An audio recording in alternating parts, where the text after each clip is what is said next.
नुमित खुदिंगी ओइबा राशि फल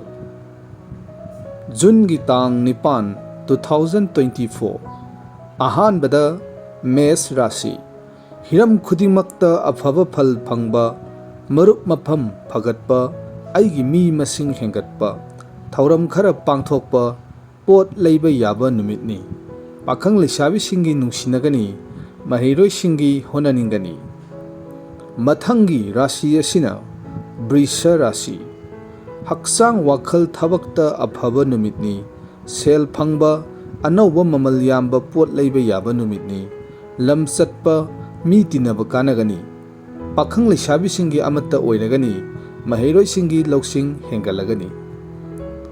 मथंगी राशि असिना मिथुन राशि लुसिंगबा सिंगना चानबीबा अनौबा मी तिनबा याबा अरुबा थबक पांगथोकपा मिंसत हेंगतपा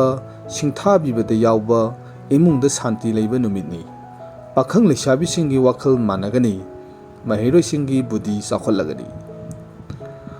मथंगी राशि असिना कर्कट राशि खुदक्ता खल्लुदबा पामदबा थेंगनबा खतनबा वारौबा लैरगनी सागैना येंगथिगनी सेल मरम चादना चटलगनी गाड़ी तपना थौगनी पाखंग लेसाबी सिंगी मुक्नगनी महैरोय सिंगी वाखल फक्सिल्ली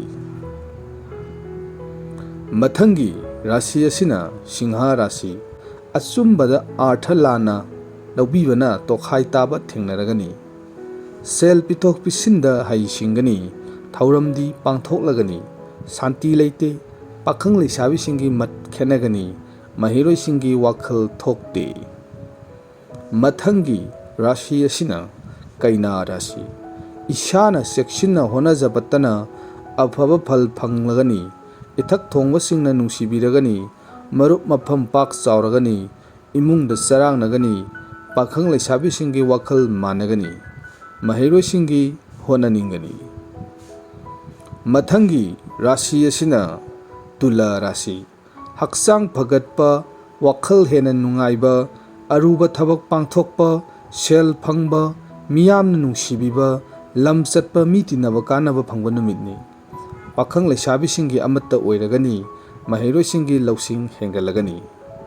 मथंगी राशि असिना वृश्चिक राशि हिरम खुदिमक्ता चेक्सिन्ना होनाजगनी पामदबा थेंगनरबसु मदु माई पाकनबा सिजिन्नगनी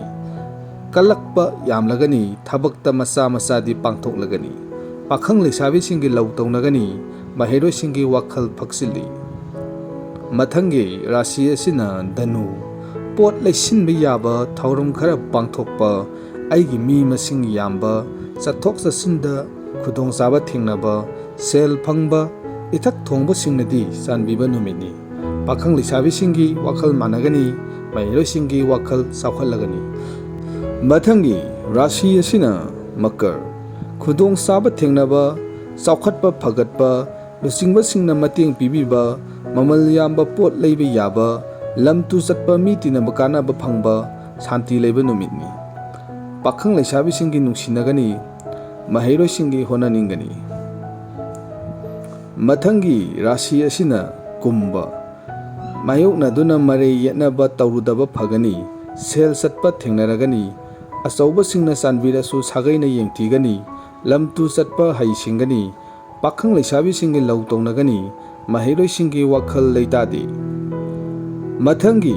अरोइबा राशि असिना मीन राशि अरापा चटपा अचौबगा लोइनबदा कानबा फंगबा येंगथिबसु याम्बा थबक खरा पांगथोकपा नुमितनी अकनबा वाहै सिजिन्नदबा फगनी इमुंगदा चरांगनगनी पाखंग लेसाबी सिंगी मुक्नगनी महैरोय सिंगी लौसिंग हेंगलगनी।